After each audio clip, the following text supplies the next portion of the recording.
sholli wa yassir amri wa ridwan insya puji dan syukur kita panjatkan kepada Allah Subhanahu wa taala.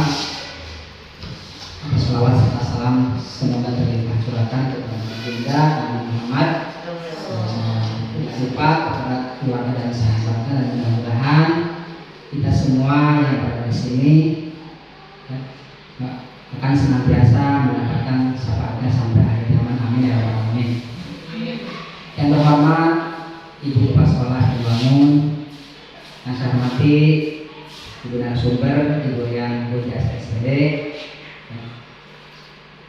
dan rekan-rekan Bapak Ibu guru yang saya muliakan. Alhamdulillah pada kesempatan pagi hari ini, hari Jumat ya, kita masih bisa diberi kesehatan sehingga kita bisa melaksanakan acara hari ini, yaitu tentang dalam seminar hari ini, yaitu tentang implementasi segitiga restitusi dalam menumbuhkan budaya positif di sekolah.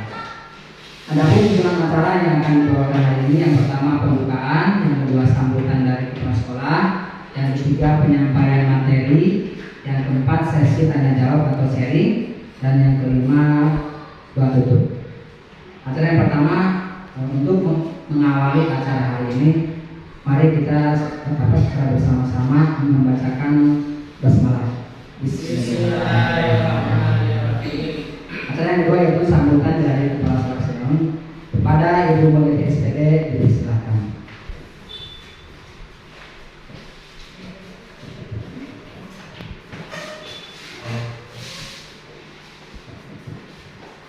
Bismillahirrahmanirrahim. Assalamualaikum warahmatullahi wabarakatuh. Waalaikumsalam warahmatullahi wabarakatuh.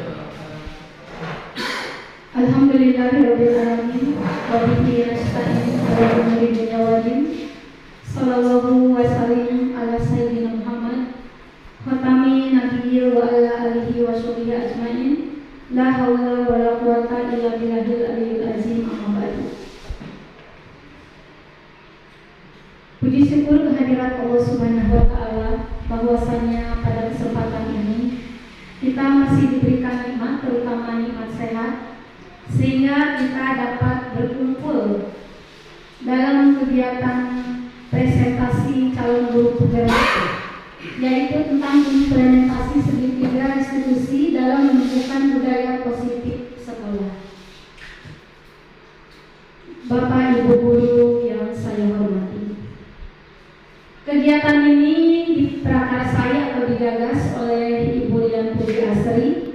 Beliau selaku calon guru penggerak, yang mana pada kesempatan ini beliau sudah berusaha menghadirkan atau mengumpulkan kita di sini untuk kita bisa menyaksikan apa yang nanti beliau presentasikan. Bapak Ibu yang saya hormati, kami tentunya selaku keluarga besar SDN Bangun ini sangat bangga. Mudah-mudahan apa yang nanti Ibu Rian sampaikan, kita semua bisa mengaplikasikannya di lapangan, terutama kepada anak-anak kita semua, sehingga mereka nantinya mampu untuk berkreativitas dalam segala hal. Dan terus terang, kami tentunya, saya dan Bapak Ibu guru merasa sangat bangga sekali dengan adanya calon guru penggerak di SDN Bangun ini. Dan mudah-mudahan ini merupakan suatu awal gebrakan dan mendapatkan nilai plus tentunya untuk SDN Bangun ini. Dan mudah-mudahan semuanya tidak berakhir sampai di sini, ya, berlanjut sampai berikutnya. Dan harapan saya, mudah-mudahan guru-guru mampu atau bisa menyampaikannya kembali sehingga membawa SDN Bangun ini ke arah yang lebih baik lagi. Barangkali itu saja, tidak panjang lebar. Wabillahi taufiq wal hidayah. Wassalamualaikum warahmatullahi wabarakatuh.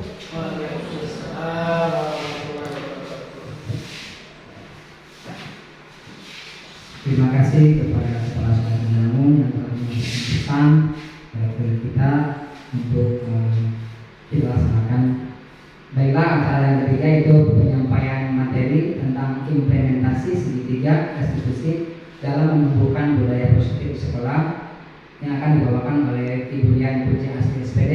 Kepadanya kami persilakan.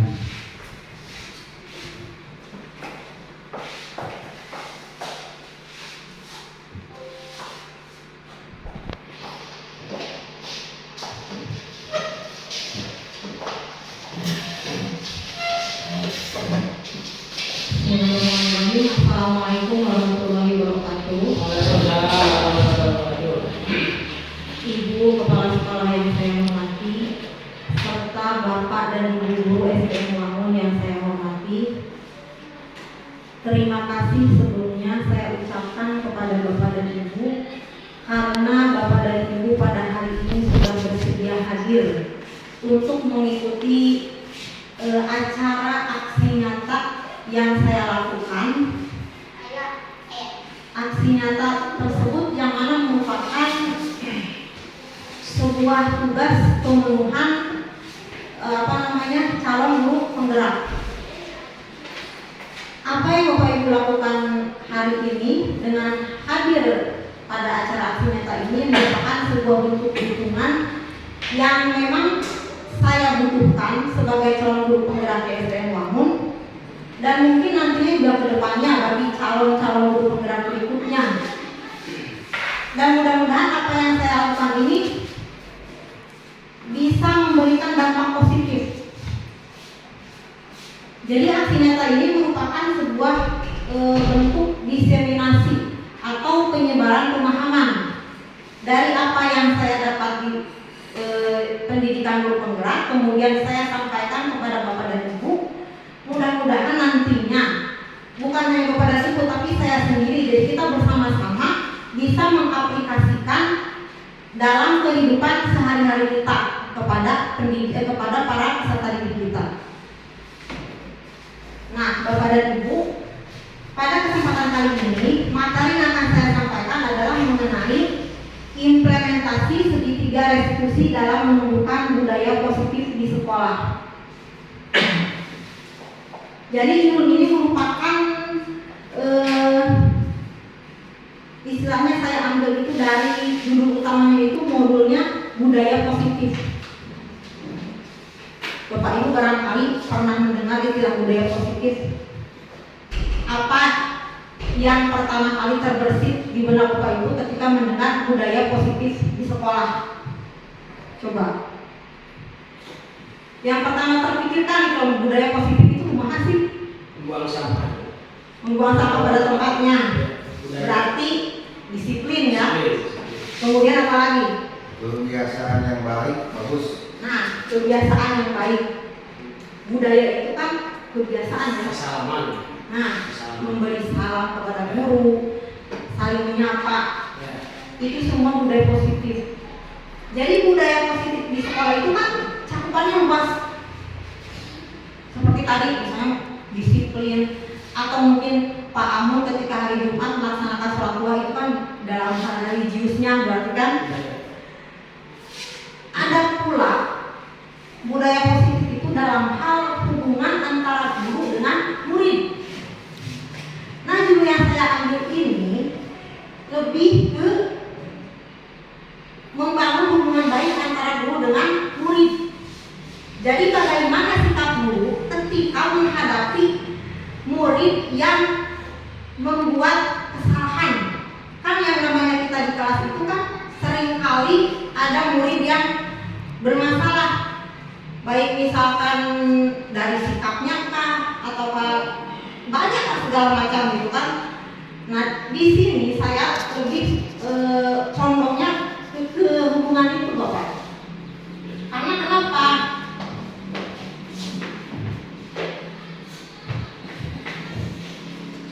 Kenapa saya mengambil judul implementasi segitiga restitusi? Begini loh, sekolah itu kan tempat pembentukan karakter peserta didik. Peserta didik bisa berkarakter baik itu kalau di sekolahnya budaya positif. Salah satunya tadi hubungannya dengan gurunya. tidak mungkin kita jangan mengharapkan murid yang ibaratnya balager kalau bahasa Sundanya, kalau kita nyambut sebagai guru misalnya memperlakukan mereka dengan kurang baik. Jadi dengan segitiga restitusi ini kita bisa membangun karakter positif dari murid ketika mereka membuat masalah. Intinya gitu latar belakangnya Bapak Ibu ya. Jadi tujuan dari aksi nyata ini yang pertama adalah menumbuhkan budaya positif di sekolah. Yang kedua, menumbuhkan nilai-nilai kebajikan pada diri peserta didik sesuai dengan profil pelajar Pancasila. Karena kurikulum sekarang ini kan kurikulum merdeka, itu sangat menekankan sekali terkait penanaman profil pelajar Pancasila. Nah, nilai-nilai yang ada di budaya positif itu kan semuanya sebenarnya mengarah ke profil pelajar Pancasila kan. Misalnya tadi kalau Pak Amun yang sholat dua itu kan ada di elemen berakhlak mulia kan? Dan bagaimana bertakwa, itu bukan masuk. Jadi semua yang kita lakukan di sekolah itu diharapkan bisa menumbuhkan karakter profil pelajar Pancasila. Nah lanjut Bapak Ibu, karena seperti yang saya sampaikan tadi kan fokus saya itu lebih ke hubungan kita ya dengan murid. Ketika murid itu membuat masalah atau ada kasus yang melibatkan murid di sekolah gitu loh. Di sini saya akan menjelaskan pertama kali tentang 5 posisi kontrol guru di sekolah menurut William Glasser dan Dale Gosson.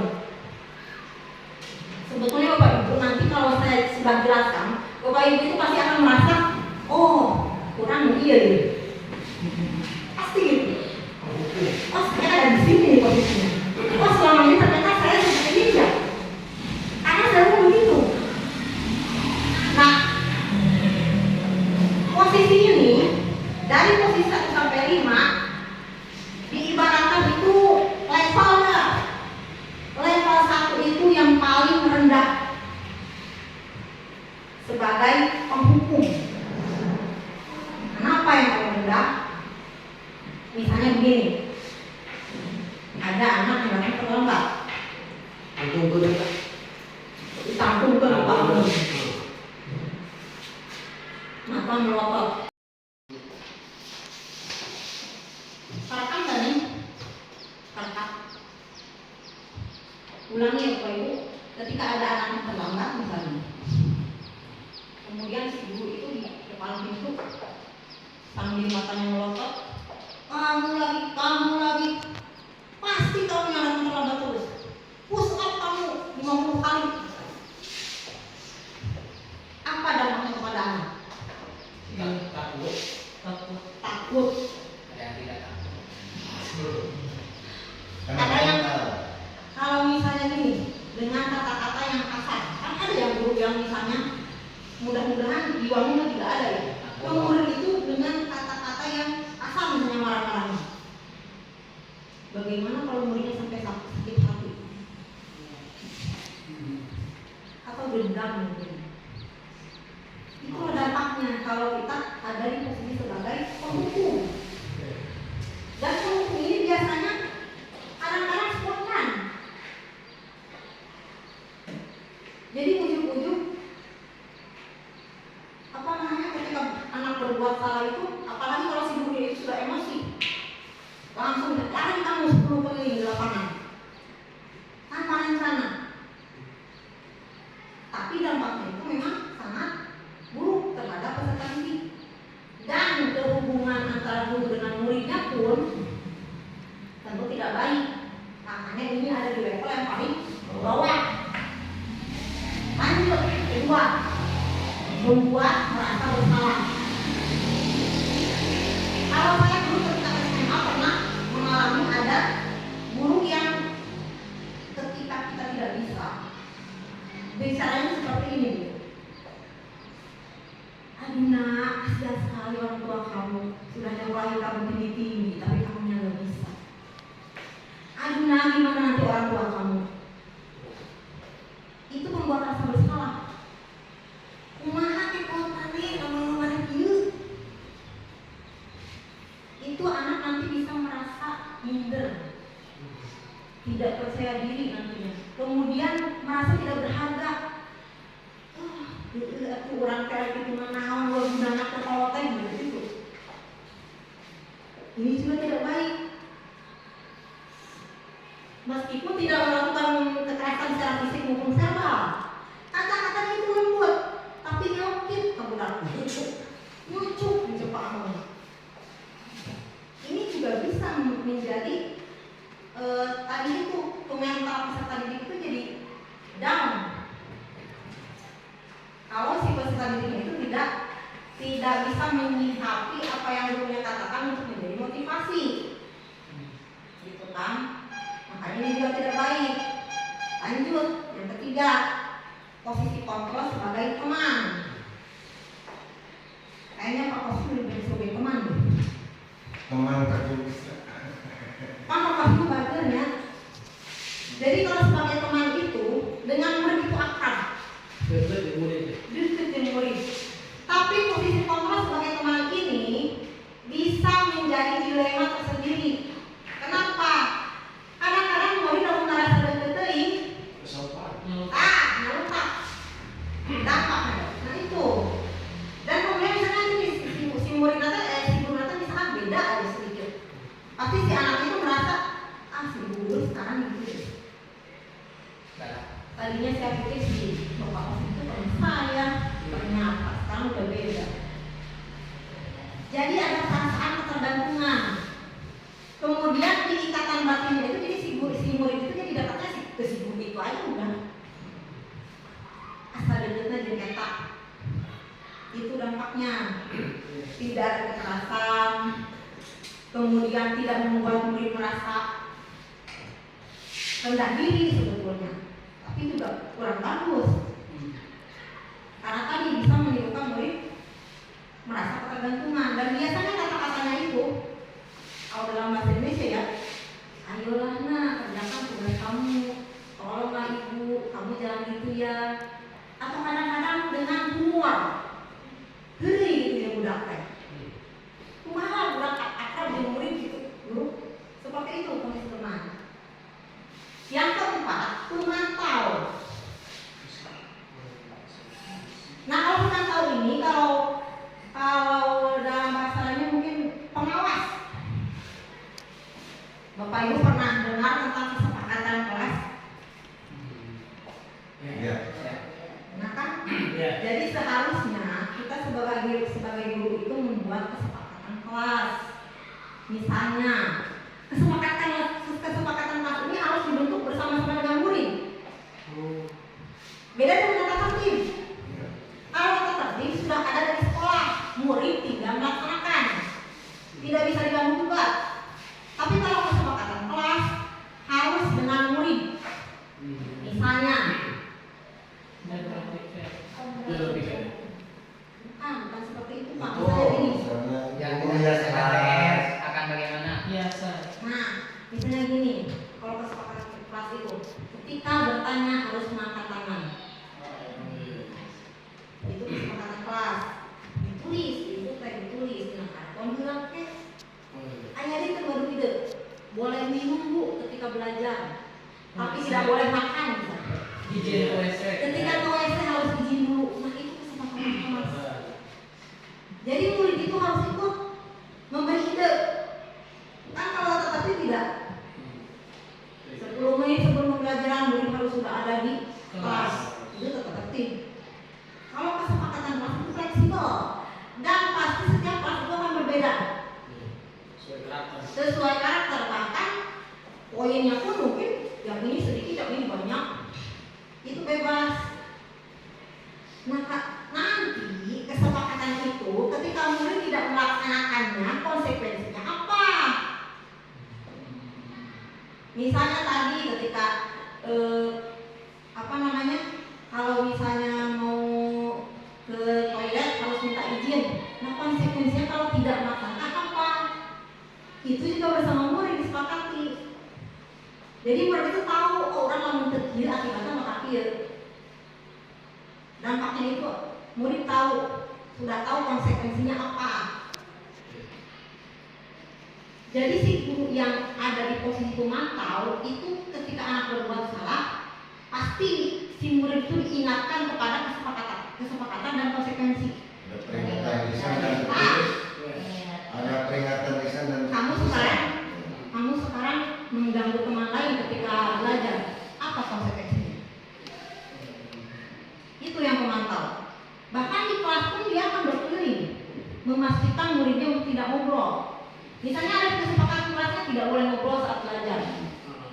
Apa konsekuensinya? Jadi murid itu selalu diingatkan konsekuensinya apa, kesepakatan kelas apa. Dan keyakinan kelas atau keyakinan sekolah. Keyakinan kelas atau keyakinan sekolah itu nilai-nilai yang kita yakini benar.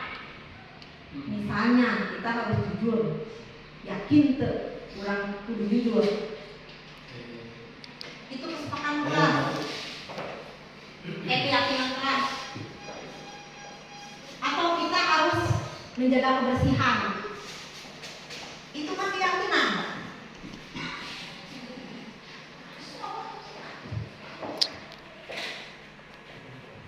Jadi posisi pemantau itu seperti itu. Dampaknya terhadap murid apa? Murid itu jadi disiplin dan sadar akan tanggung jawabnya. Tapi biasanya yang mereka lakukan itu karena motif ekstrinsik, bisa karena reward atau punishment, bisa karena penghargaan atau karena hukuman. Dan ingat konsekuensinya kan lawan dalam hidup itu sudah mulai meningkatkan levelnya. Yang memantau sekarang yang terakhir manajer. Nah, kalau sebagai manajer, ketika murid berbuat salah, guru itu mencari solusi. Misalnya ketika murid itu datang terlambat, ditanya kenapa kamu datang terlambat. Nanti kan murid itu menjelaskan alasannya apa. Kemudian dicarikan solusi supaya kamu tidak terlambat itu harus bagaimana sih? Nah itulah kenapa posisi manajer itu dianggap posisi yang paling baik. Mungkin kita pun sebenarnya kadang-kadang sudah melaksanakan, tapi tidak utuh. Jadi tidak sesuai dengan langkah-langkah, sesuai restitusi. Oh, saya juga suka kok seperti itu. Tapi mungkin tidak secara utuh gitu. Nah, mulai sekarang silakan Bapak Ibu merefleksikan selama ini kita ada di posisi kontrol yang mana? Atau mungkin ada yang begini, Abdinun pemukul osok, jadi teman osok. Tergantung keadaan. Ada yang seperti itu. Tergantung situasi dan kondisi. Kadang-kadang yang penting begini, yang penting kita menghindari menghukum dan membuat rasa bersalah. Karena ini yang paling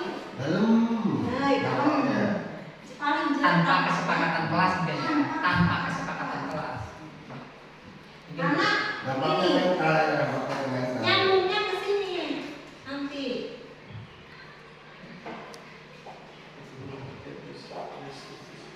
Kalau hukuman ini kan tidak relevan seperti tadi. Misalnya datang terlambat di 10 hari, 10 keliling. Salah naon, hukuman naon. Menyambung dan tidak logis. Kalau konsekuensi itu logis, bedanya hukuman dengan konsekuensi. Kalau konsekuensi misalnya anak menumpahkan minuman di kelas, oleh gurunya disuruh ngepel, itu relevan. Nyambung. Ya, udah main kencai ke aku dielak. Kamu kieu, menurut hukuman kieu, main kencai disuruh push up 50 kali, itu hukuman.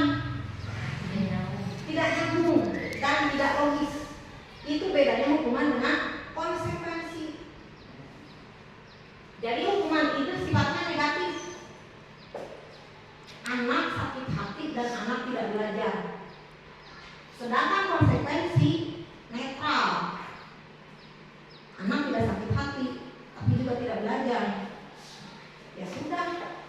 tinggal novel doang. Bedanya dengan restitusi, anak tidak sakit hati dan anak belajar. Belajar untuk apa? Memperbaiki kesalahan yang sudah dia lakukan. Itu kelebihan dari segitiga restitusi.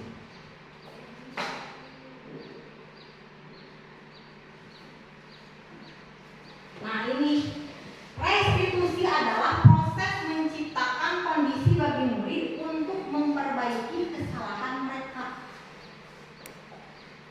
Jadi bagaimana si anak itu bisa memperbaiki kesalahan mereka?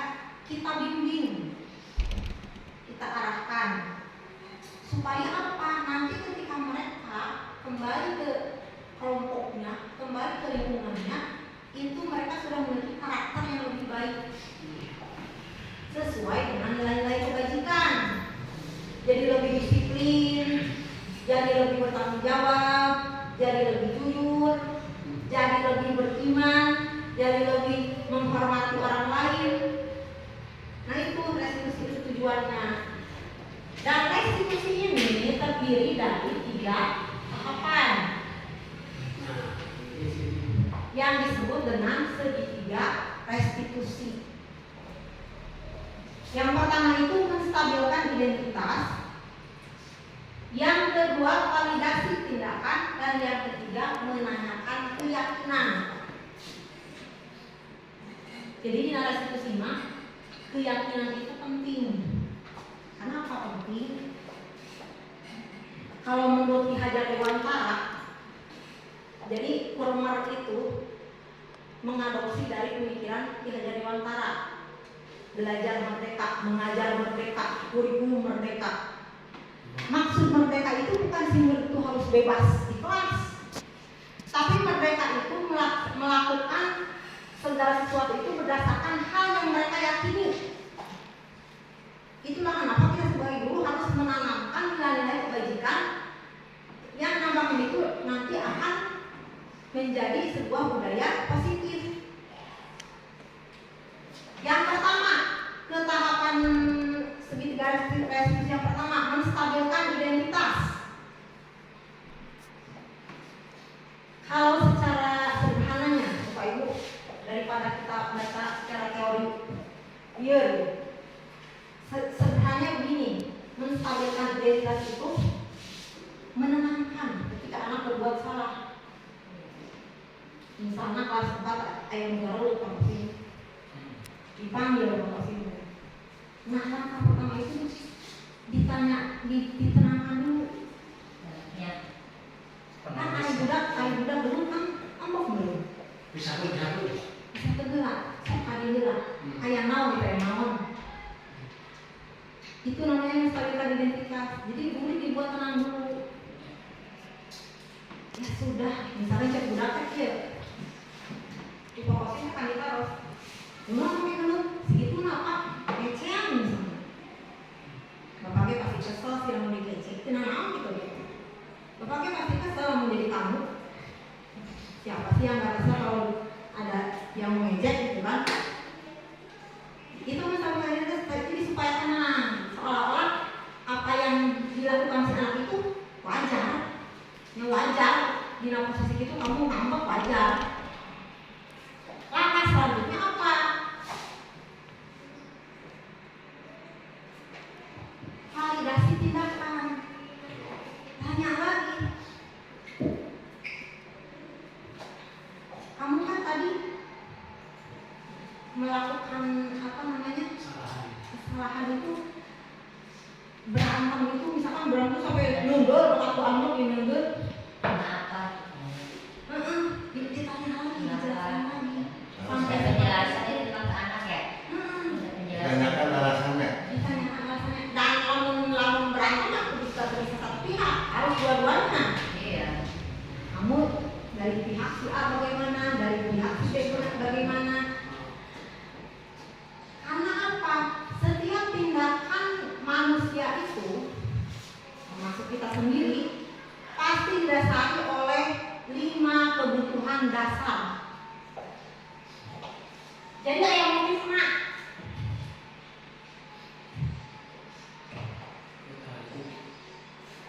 Setiap tindakan manusia itu pasti didasari oleh 5 hal ini. Yang pertama kan bertahan hidup. Misalnya ada yang mencuri, motifnya yang mana?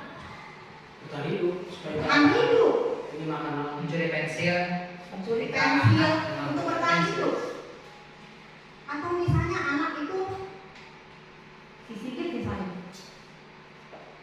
marah ke temannya gara-gara tidak menuruti apa yang dia inginkan. Oh, kekuasaan.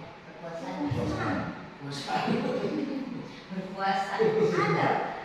Kita itu butuh loh rasa tentang rasa menguasai itu butuh. Misalnya ibu sebagai kepala sekolah, kalau anak buah ibu tidak menuruti ibu kan bagaimana kan? Karena kekuasaan itu salah satu kebutuhan dasar kita.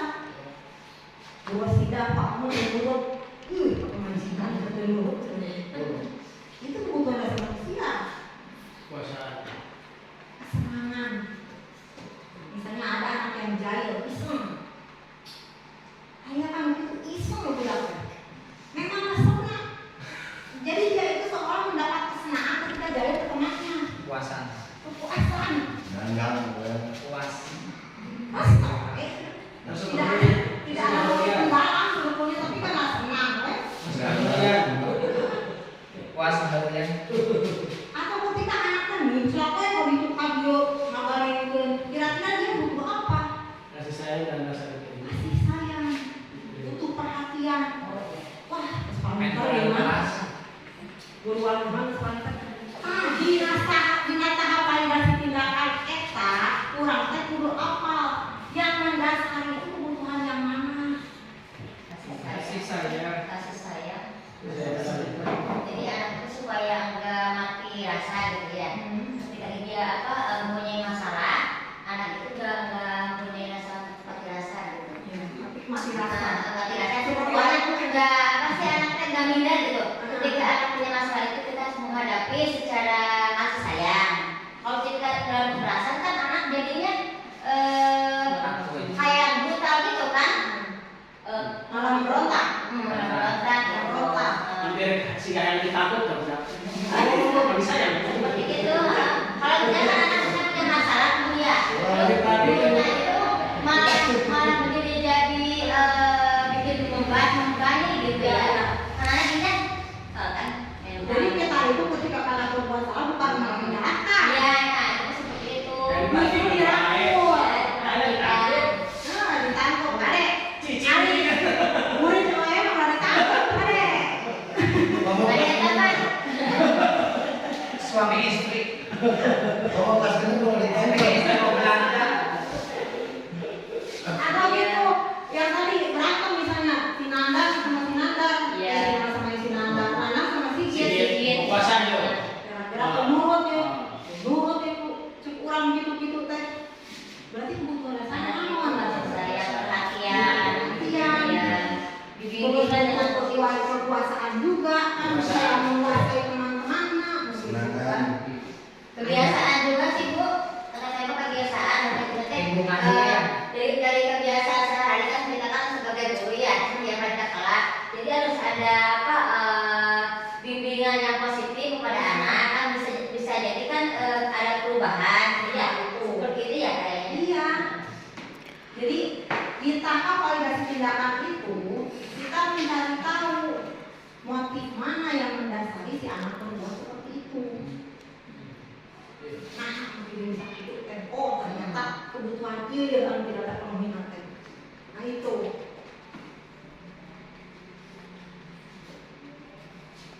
Lanjut ke tahap akhir. Menanyakan keyakinan.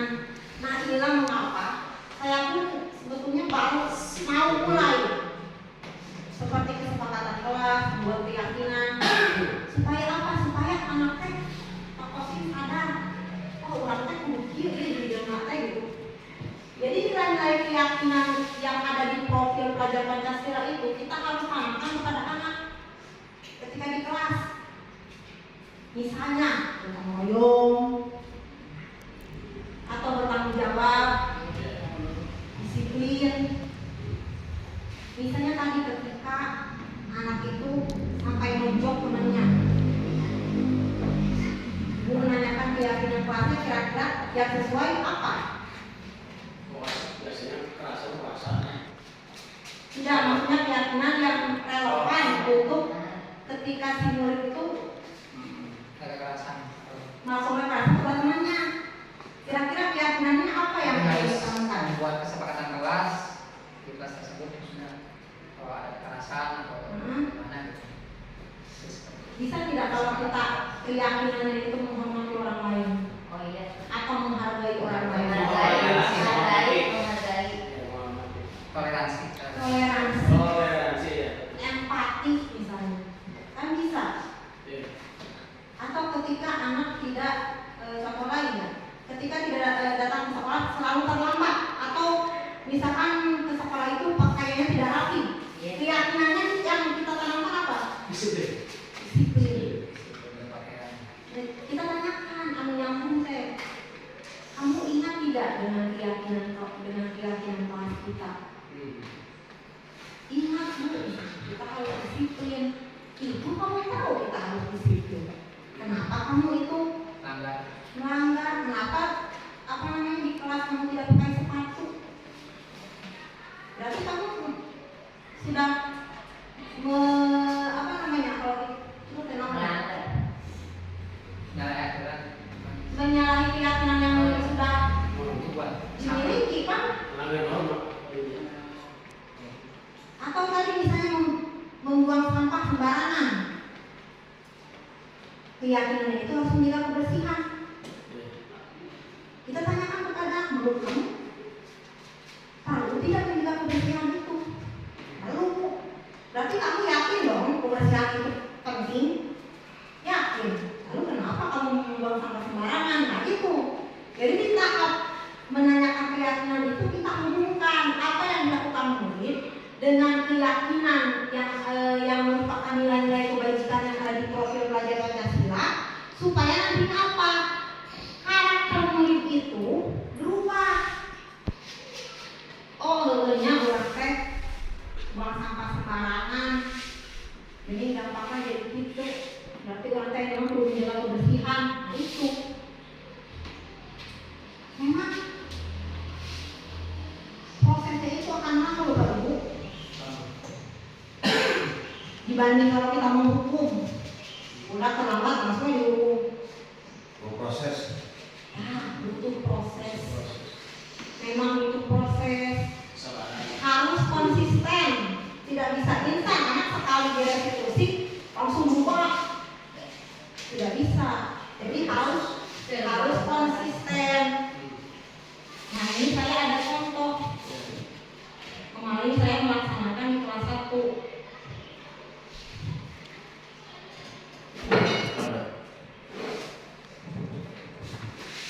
Ada 2 skenario. Yang pertama itu ceritanya anak yang sudah beberapa kali tidak mengerjakan PR. Yang kedua, anak yang merobek sampul buku. Ini contoh sederhana. Kan kita mulai dari yang sederhana dulu. Dan mudah-mudahan kurang di sekolah ulah kayak kasus anu besar, sampai membutuhkan penanganan yang luar biasa gitu kan. Yang mudah-mudahan sehari-hari kasusnya yang ibaratnya yang bisa ditangani oleh kita sendiri. Kalau apa sih? dilihat.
kurang terdengar suaranya.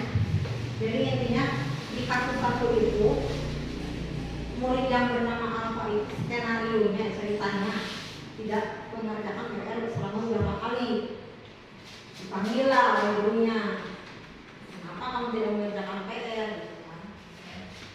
Terus si anak bilangnya, lupa bu, buku PR-nya tertinggal di rumah. Benar tidak? Coba periksa di buku identitas kamu. Ternyata si anak itu jujur, maaf bu, saya itu bohong. Sebetulnya saya belum mengerjakan PR, bukan bukunya yang tertinggal. Tanya weh, kenapa kamu tidak mengerjakan PR? Ternyata setelah ditanyakan, anak itu menjawabnya, biasanya mama bu yang mengingatkan saya untuk mengerjakan PR, tapi sekarang mama saya kerja.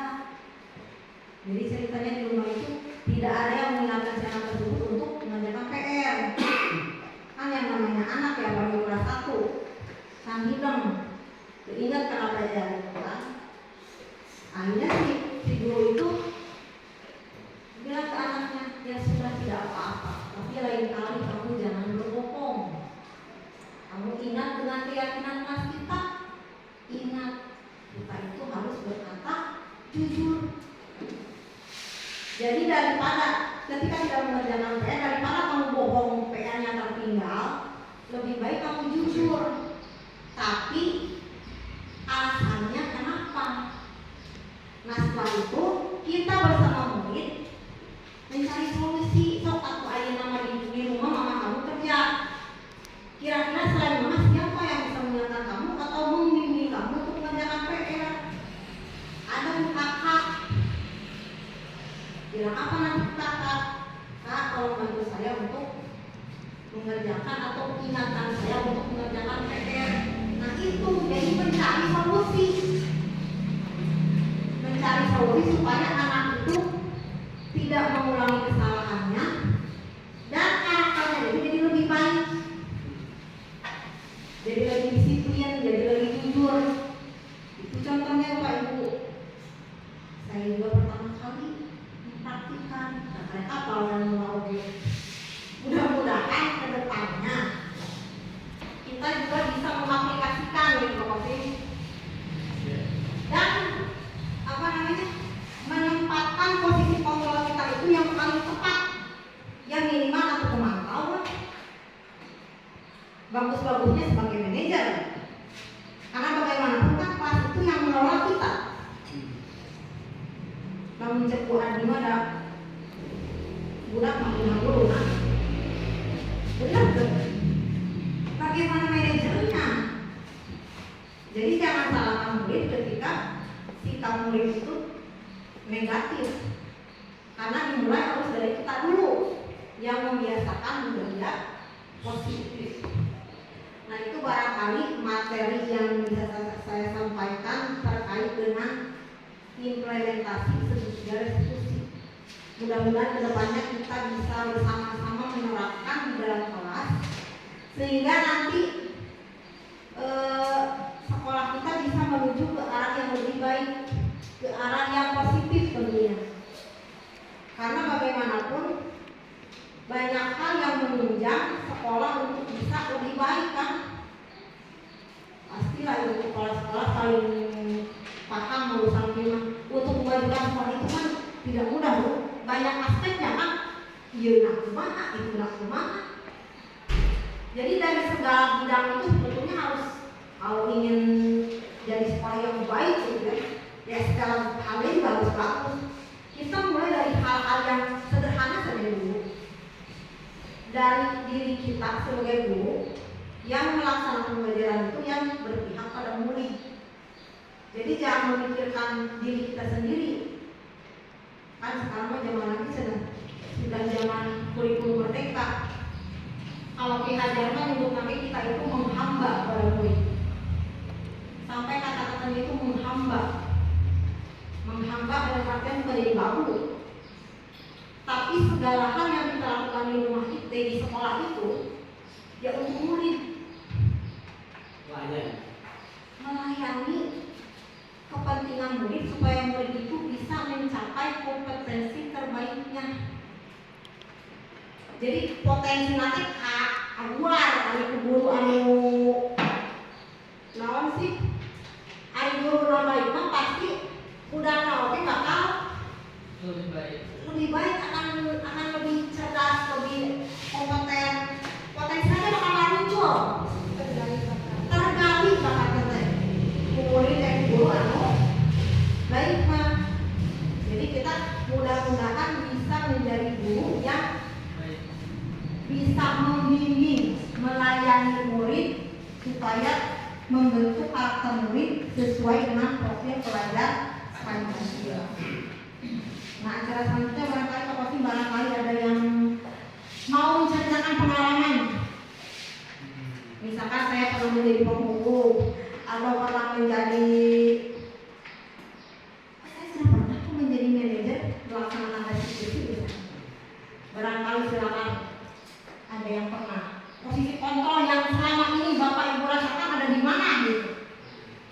Silakan Pak Kosim. Tepuk tangan dulu Pak.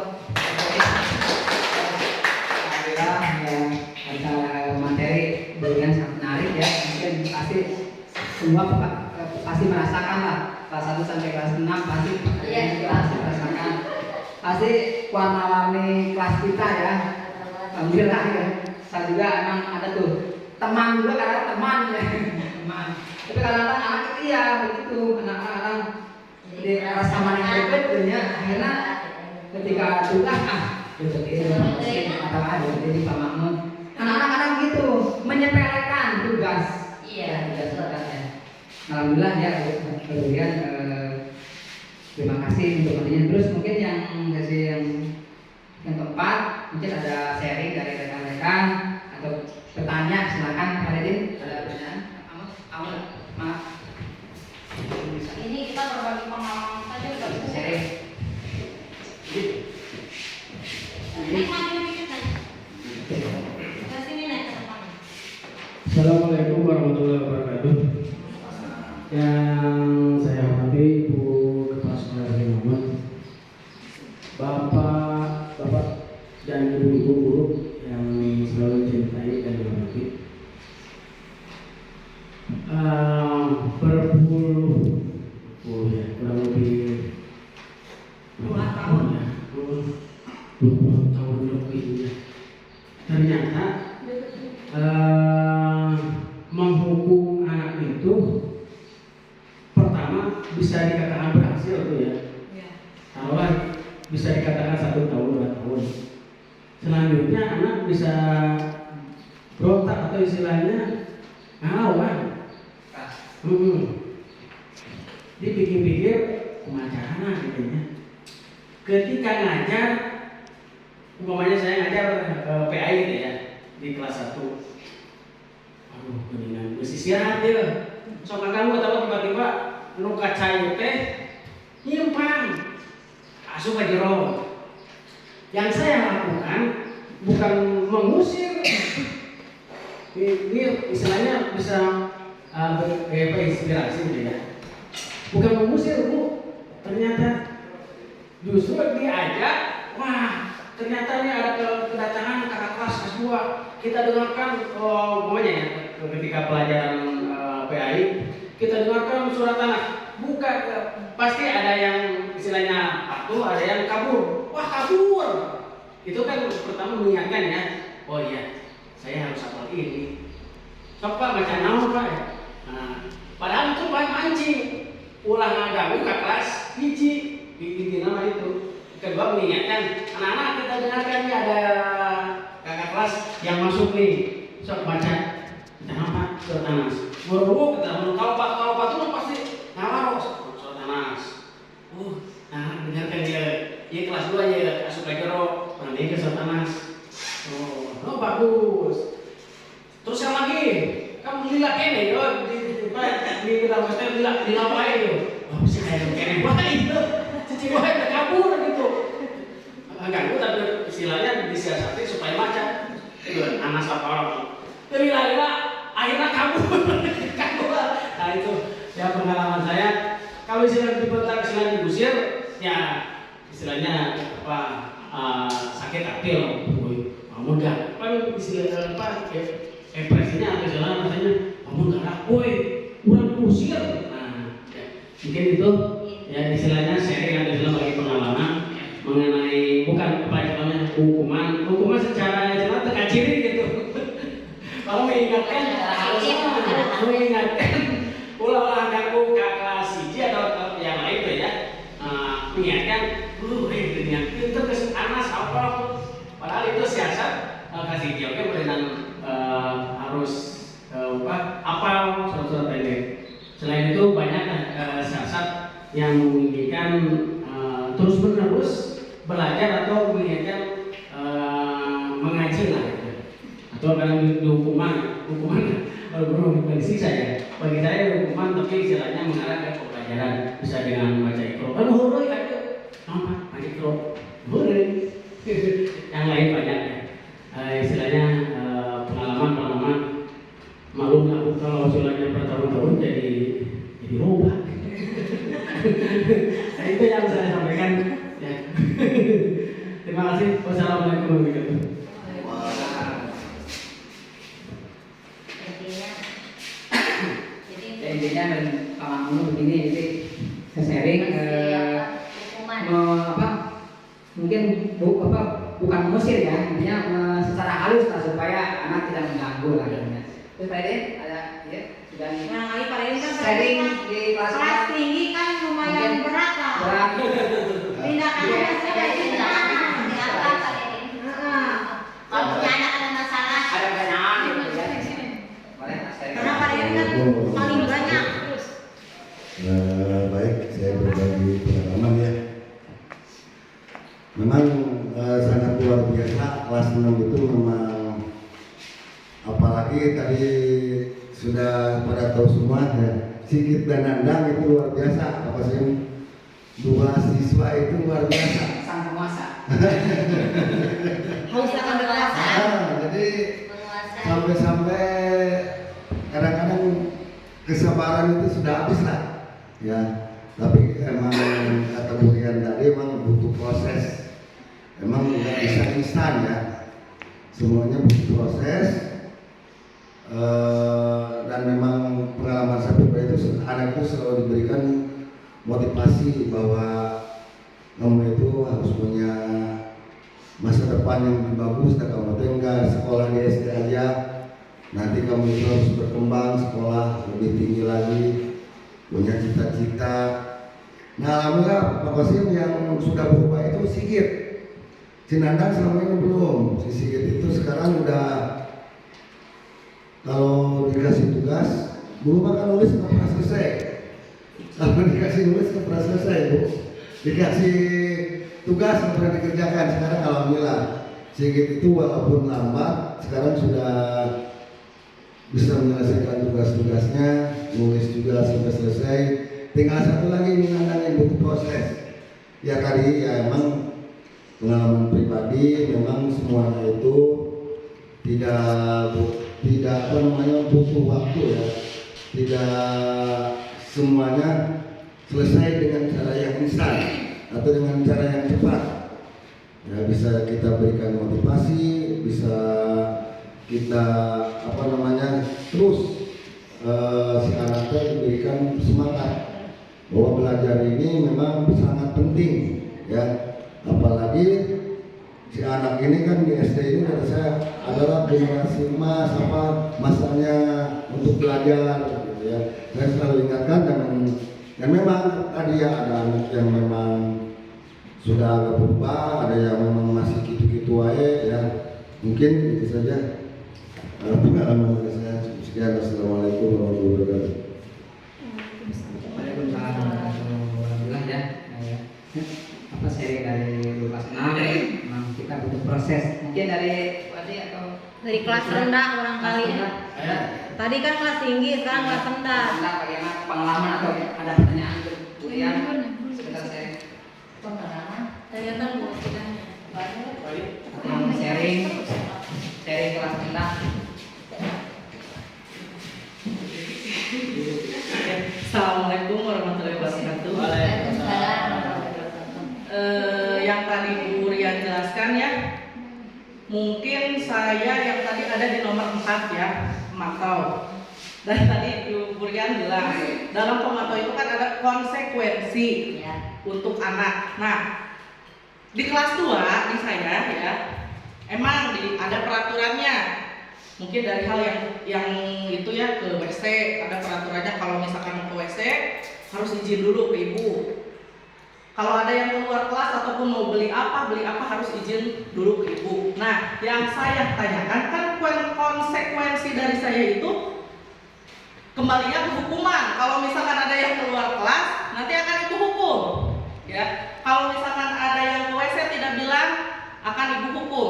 Yang saya tanyakan konsekuensi seperti apa yang baik untuk anak didik tersebut. Itu saja dari saya. Assalamualaikum warahmatullahi wabarakatuh.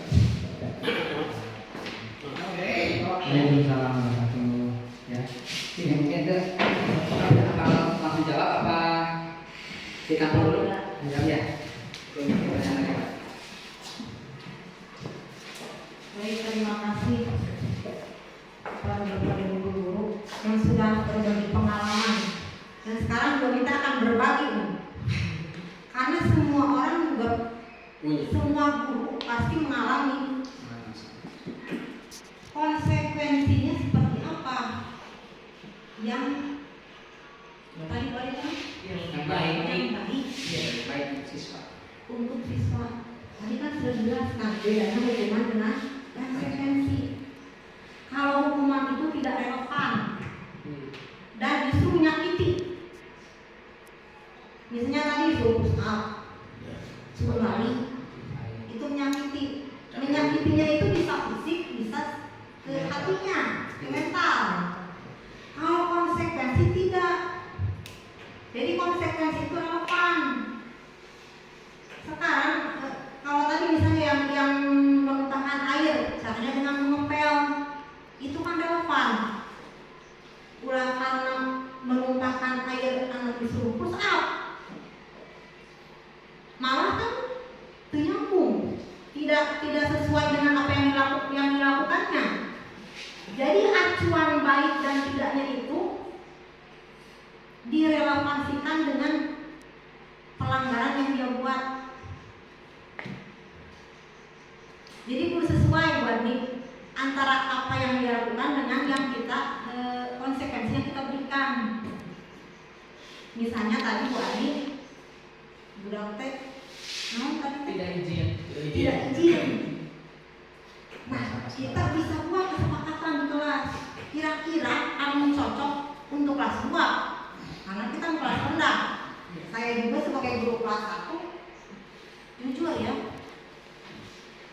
dina nyarita oge lo hati-hati. Karena kan kelas 1 mah masih kena kecil ya. Dan kadang-kadang ketika emosi pun saya juga banyak nahan istighfar loh. Sieun kasaretot karena masih sieun kasar karena takut kelepasan anak itu Mereka bukan pundung. Terutama yang ada pada orang tua.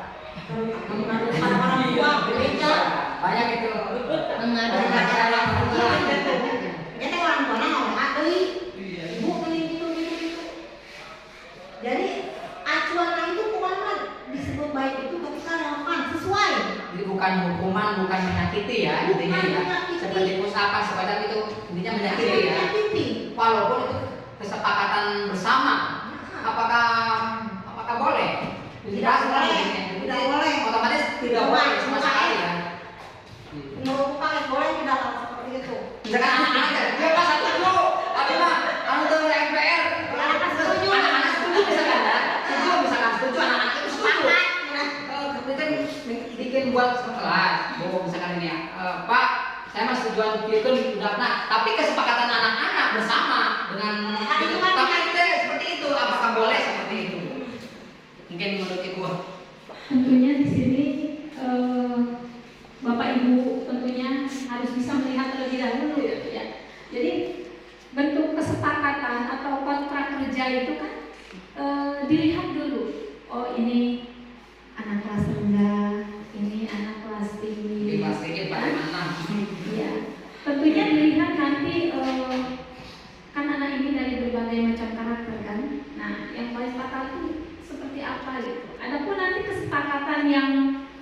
di apa yang didapat tentunya kita lihat lagi gitu ya. Jadi jangan asal aja buat kontrak kerja. Kadang anak-anak kecil itu kan nggak paham.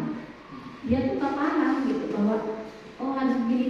Mungkin yang terpikir di apa ya, yang terlintas di ingatannya itu, oh berarti saya tuh kalau tidak melakukan ini atau kebalikannya, saya tuh nanti akan begini seperti itu. Nah itu juga jangan sampai kontrak kerja itu menjadikan mereka beban mental gitu ya. Jadi dilihat posisinya, dilihat dulu mampukah anak ini menerima kontrak kerja yang sudah disepakati. Karena anak kecil itu beliau tidak paham, tahunya hanya iya seperti itu ya. Jadi kembali kepada guru masing-masing, karena mereka harus paham gitu, harus paham anak-anaknya sendiri. Karena secara tidak langsung kan memang guru gitu yang bersentuhan langsung dengan anak-anak gitu ya, yang paling tahu gitu ya. Jadi bagaimana cara mengkondisikan kelas saya, guru lah yang paling tahu dan memang harus tahu gitu. Mungkin seperti itu. Baik, terima kasih Bu Kepala. Selama tidak menyalahi apa ya? Tidak menyalahi tidak melanggar HAM. Berarti untuk yang anak ini itu berarti tidak boleh banyak kelas 4 mungkin ya, mungkin saya yang paling sering mungkin ya. Mungkin saya jujur aja paling sering nih. Bisa Anaknya kan sebenarnya Bapak bisa jadi ini karena pengaruh teman tadi. jadi intinya gini. Mungkin saya paling sering. Cuman saya juga paling dekat mungkin dengan bercanda atau apa ya.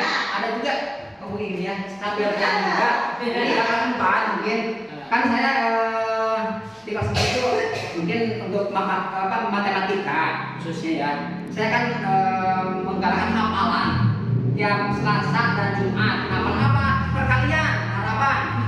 Kan ada yang tidak hafal. Nah, saya itu membuat kesepakatan kelas tadi setelah bersama anak-anak bagaimana ini nih. Dan anak-anak setuju gitu. Apakah nanti kan tadi menyakiti? Apakah nanti kan tadi dilihat dulu anaknya apakah kecil atau besar? Apakah mungkin kalau memang anak-anak setuju, terus apakah bisa berlaku itu untuk push up dan sit up itu? Karena saya memungkinkan lah, apa kan bagaimana beragak salahnya. Nah, tapi itu teh emang tadi kata beliau memang menyakiti, pasti menyakiti. Itu nyambung lah, hafalan matematika kok push up gitu. Udah relevan. Mungkin Bukan ke fisik ya. nah, kan, cuman itu sih nggak banyak ya, 5, 10 ya. Nah, pertanyaan Bu, apakah ini bagaimana menyikapi anak supaya memotivasi anak? Jadi kadang-kadang ada kadang mungkin guru-guru kan efek jerak ya, supaya begitu dari supaya ya kadang-kadang efek jerak gitu kan biasanya efek jerak supaya anak itu Tidak mengulangi, termotivasi. Nah, untuk mungkin Abi saya kembali bertanya Bu, bagaimana solusi yang baik tapi tanpa kekerasan. tanpa kekerasan, tapi itu dengan matematika itu bukan dengan hal lain. Mungkin Pak Deden bisa sharing. Karena saya paling sering tiap Selasa Jumat ada matematika yang tidak hafal satu halaman itu ada sanksi 5. Sama sebenarnya Pak saya juga seperti itu. Jadi jelas. Kalau teori pendidikan yang sekarang itu dilarang sebenarnya, yang namanya hukuman fisik itu dan mental itu dilarang sebenarnya. Ya tapi memang ini juga masalah buat kita semua sebenarnya. Tapi memang mungkin jalan keluarnya kalau menurut saya, kalau seseorang itu atau murid kita melanggar aturan yang sudah disepakati, mungkin yang pertama teguran lisan pasti ya, atau teguran tertulis. Nah yang ketiga mungkin solusinya Pak Pasien, kita bisa membicarakan dengan orang tuanya ya. Tadi si anak teh di sana Pak Pasien itu disuruh kalian sampai misalkan ada mantika tapi dia nggak hafal. Nah itu kita bisa dibicarakan dengan orang tuanya, atau si anak itu malah tidak mau ke depan gitu ya. Mungkin itu Pak Pasim ya. Jalan-jalan terakhir sharing dengan orang tuanya, supaya istilahnya ada di rumah juga ada dukungan ya, istilahnya membimbing bersama gitu. Mungkin itu saja menurut pendapat saya. Kalau menurut teori pendidikan yang sekarang kan nggak boleh. Boleh. Iya, itu menurut teori ya, bukan menurut saya ya. Ya, terima kasih. Terima kasih Pak Dedin ya atas masukannya. Mungkin untuk menjadi keberian. Tambahan saja. Iya, Menambahkan. Pak Sita tahu kita menyakiti. Ya gitu ya. Kenapa harus dilakukan? Bukan anak-anak senang. Oh, makin setuju. Kemudian begini ya, meskipun anak-anak itu setuju, kan itu jadi kan bukan kebiasaan baik, bukan kebiasaan baik. Nah itu. Nantinya kan berarti tidak ada budaya positif kalau begitu. Mungkin solusinya tadi seperti Pak Dedin atau mungkin kepala sekolah ini ke bawahannya. Kan setiap kesalahan itu ada SP1, SP2 gitu. Tindakan pertama di rumah heula ieu. Yang pertama tidak berhasil. Kemudian langkah selanjutnya bagaimana? Kalau ternyata ngeyel juga koordinasi dengan orang tua. Karena bagaimanapun saya saja gitu kelas 1 apalagi kelas 1 mah ada yang dilakukan ke orang tua sebetulnya. Namun nanti mau orang tua. Bu, si anak itu begini. Jadi kita minta bantuan ke orang tua, minta dukungan dari mereka. Jangan mereka itu menyerahkan semuanya kepada kita. Dilema Ya, Bahkan sekali ketika sosialisasi di SD 1 pun transisi PAUD ke SD itu Bu, nanti kita diminta menyampaikan. Jadi di awal pertemuan itu katanya keluarga orang tua itu dikumpulkan. Kita sebagai sekolah itu harus meminta langsung kepada mereka bahwa mereka itu harus ikut mendukung. Ya, itu. Jadi ulah masa kuna naon teh kumaha guru. Ayeuna ku urang dibiasakan di sekolah supaya bersikap baik, tapi di rumah tidak dibiasakan seperti saya si Angel kerja karena di rumah dia PR dan di rumah lagi saya kurang lama besok kan tinggal itu bersih karena itu kurang. Tapi kan hari orang tua anak anu perhatian mah tiap hari itu kan ada. Jadi itu bentuk salah satunya evaluasinya bisa jadi solusi. Tapi saya sendiri pun ya, ketika mempelajari guru ini ada pikiran seperti itu. Ada anak budak teh, anak budak kan benar mah. Urang ini kan aya batas kesabaran aja urang ini. Iya. Ada gitu-gitu wae itu lima. Geden. Ustaz kene wae. Nah, guru juga manusia. Bisa kene wae. Seperti kita kepada Tapi layak. seperti kita kepada kita yang jadi nyambung. Iya. Kita guru kumaha kan gitu ya. Bisa tuh yang akhirnya kita menghukum. Nyambung karena Pak Angga tadi mungkin bisa dihukum tapi hukumannya itu harus dampaknya positif. Harus pembelajaran lagi. Jadi supaya si anak itu belajar, jangan menghukum yang tadi menyakiti, sakit. Jadi itu total ya. Bertentangan dengan teori diajar dewasa. Di itu mah dihindari kan hari kecuali dia budak kita telat nanti pelajaran olahraga. Justru ya orang tua ya kasih pajak. Anak kelas 8 sok lagi bola. Kita mah relevan. Nah, PJOK. Nah, PJOK. Dimensi ya olahraga wae. Tapi kalau tidak di kelas, kalau sedang di kelas ya jangan, apalagi kan di depan teman-temannya gitu kan disuruh push up, memang tak orang teh sebagai guru teh jadi dilemanya hari kita tahun kan pengasah. Iya. Beda di zaman baheula mah dicepret tuh Pak tujuh kawin kan kan. Ayeuna mah ada naon. Kita geus ayeuna.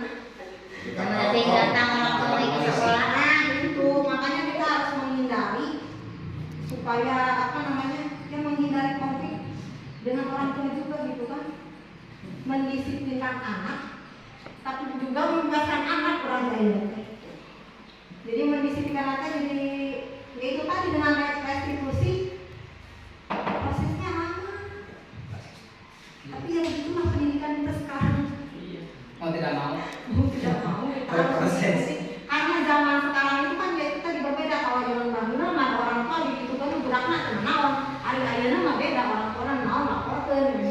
jadi mengikuti perkembangan zaman juga. Mengikuti perkembangan zaman. Nah itu.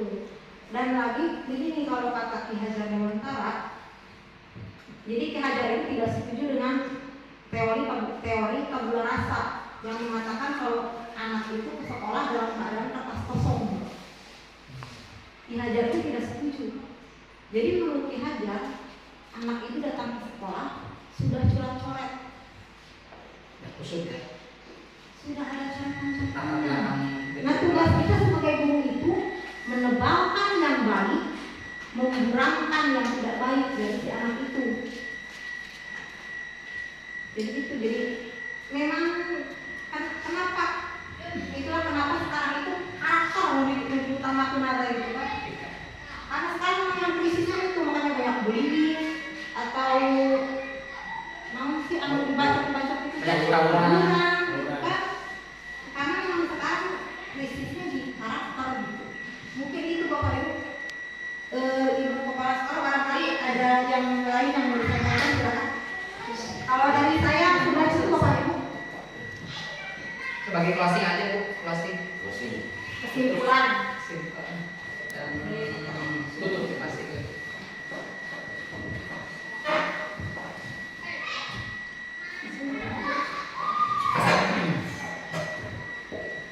Baik Bapak Ibu ya, tadi dari awal sampai akhir sebenarnya saya menyimak gitu ya, benar-benar menyimak gitu.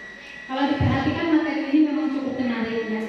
Di antaranya tadi mengenai kesepakatan atau kontrak kerja dengan peserta didik ya.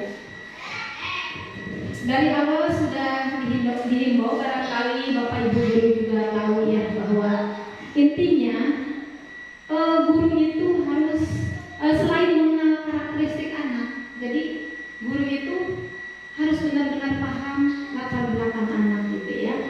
Selain itu juga jalin komunikasi yang baik dengan orang tua gitu ya.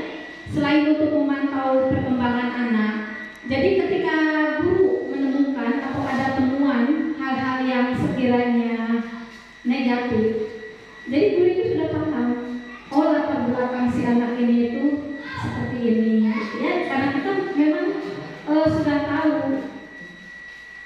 kan ada anak itu misalkan dari dari keluarga broken home ya, mungkin orang tua mereka itu berpisah atau secara ekonomi mereka itu rendah, atau mungkin ada orang tua atau ibu yang bekerja. Nah, guru itu harus paham dari situ. Jadi jangan ketika anak melakukan kesalahan dengan mudah kita memberikan suatu cap negatif, apalagi yang mengarah kepada hukuman. Barangkali Bapak Ibu lebih paham ya. Nah, presentasi ini merupakan bentuk aksi nyata dari Ibu Rian sebagai CGP ya. Mudah-mudahan kita semua bisa menyikapinya dengan baik ya. Kalau diperhatikan mungkin tadi ketika Bu Rian menjelaskan ada yang tersenyum seperti itu ya. Ada yang mungkin ya tersentuh hatinya gitu. Oh, saya ada di posisi ini seperti itu. Oh, ternyata saya ini ada di posisi yang hampir semua barangkali seperti itu ya. Ya tidak masalah itu ya. Mungkin setelah ada presentasi ini diharapkan Bapak Ibu bisa mengaplikasikannya dengan baik ya. Dan mudah-mudahan materi ini bisa membuka atau sedikit ngasih pencerahan untuk kita ya, supaya kita menjadi pendidik atau pengajar yang lebih baik lagi. Itu saja barangkali Pak Hasim ya. Maka kembali ke moderator.